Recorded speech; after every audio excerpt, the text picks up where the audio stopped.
pembakaran dengan menggunakan alat ukur XRF ini. Ini 200. ora saiki wae. Saiki kita 4.360 ppm. Di titik yang lain, petugas juga mengukur konsentrasi merkuri di udara dengan menggunakan alat bernama Portable Jerome 405. Para petugas juga mengambil beberapa sampel tanah di sekitar lokasi tungku pembakaran. Hampir setiap sudut tempat ini tidak luput dari perhatian petugas untuk mengecek kualitas konsentrasi pencemaran merkuri di lokasi ini. Dan lihat saja hasil pengukurannya, sungguh mengejutkan.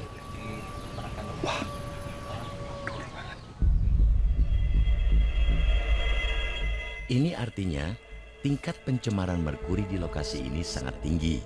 Padahal batas paparan merkuri dari US Occupational Safety and Health Administration amannya hanya 100 mikrogram per meter kubik. Sementara untuk baku mutu tanah minimal 0,3 ppm dan maksimalnya 75 ppm.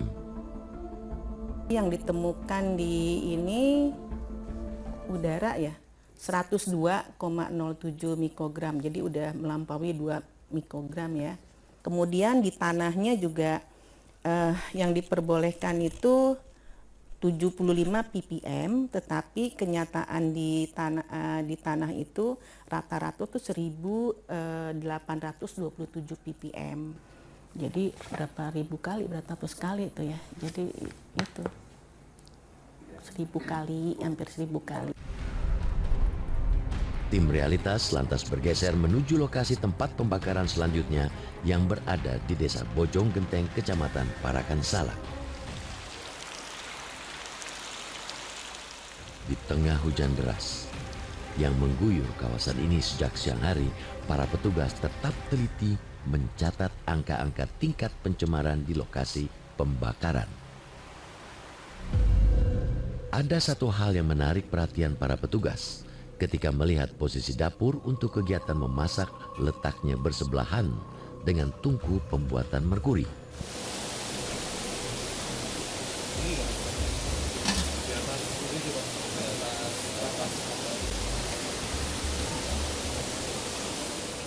Semua hasil pengukuran dan sampel yang diambil di 2 lokasi kemudian dikumpulkan dan dibawa ke laboratorium untuk dianalisa. Kandungan merkuri di batu sinabar itu mungkin sekitar 40-60%. Jadi untuk mencapai 100% atau lebih tinggi lagi, lebih tinggi dari 60%, dia harus dimasak begitu. Nah itu kan uapnya kemana-mana. Jadi pada saat itu kita ukur melampaui parameter yang ditetapkan. Berdasarkan kajian Medicus Group yang melakukan penelitian di sejumlah daerah, bahaya datang dari proses penggunaan merkuri melalui uap yang terhirup ke dalam tubuh.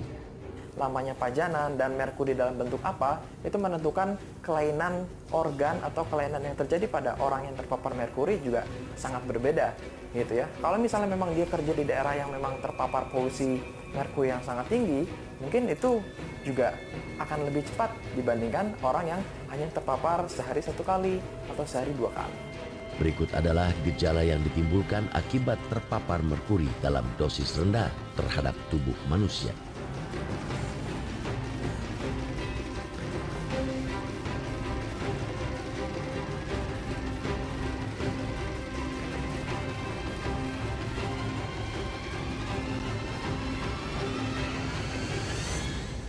Dan seperti inilah kondisi korban dugaan tercemar zat merkuri yang hidup di kawasan pertambangan rakyat, di mana korbannya mulai dari anak-anak hingga orang dewasa.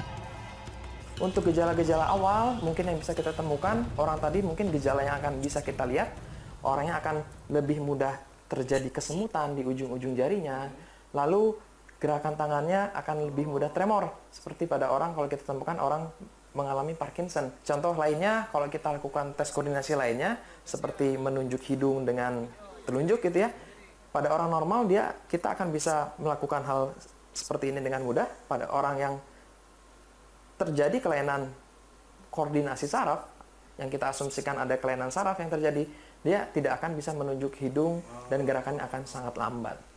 gitu. Selain menyerang saraf, paparan zat merkuri juga berbahaya bagi perempuan yang sedang hamil. Pada saat ibu hamil, paparan juga harus dibatasi atau dihindari. Kemudian anak begitu lahir, tadi kan dengar sendiri anak-anak ini lahir normal. Tapi sesudah 2 bulan, sesudah 6 bulan, dia mulai kejang, terus tiba-tiba dia mulai mengurus gitu ya. Dan otot-ototnya jadi lunglai, tidak berfungsi. Sumber pencemaran terbesar justru terdapat di lokasi pertambangan emas rakyat yang tersebar di seluruh penjuru di negeri ini. Hingga tahun 2010 saja, ada sekitar 850 titik hotspot tambang emas rakyat. Kasus lain yang kita temukan di daerah Bombana, Sulawesi Tenggara, gerakan jalannya yang tidak bisa lurus ya, itu terganggu kelainan fungsi koordinasi. Lalu orang dewasa pun kita temukan gangguan tadi. Berdasarkan catatan Medikes, kadar merkuri yang terpapar di Indonesia lebih besar dibanding dengan negara lain. Di daerah Kalimantan itu contohnya bisa 5.200 pikogram satuannya per liter ditemukan di dalam kencing, sedangkan di daerah lain seperti Tanzania, Zimbabwe yang merupakan daerah penambang emas liar yang menggunakan merkuri juga, itu hanya ditemukan sekitar 300. Jadi kita benar-benar bisa sampai 10-20 kali lipat lebih tinggi dibandingkan dengan penambang emas yang di negara lain. Betul. Ironisnya, para pejabat daerah di Jawa Barat mengaku tidak tahu menahu adanya aktivitas ilegal produksi merkuri di Sukabumi. Tentu kami akan cek apakah ada izinnya, ya kan? Kalau ada izin, itu ada izin lingkungan, ada izin kegiatan. Nah, kalau tidak ada izin, otomatis kami akan langsung menghentikan.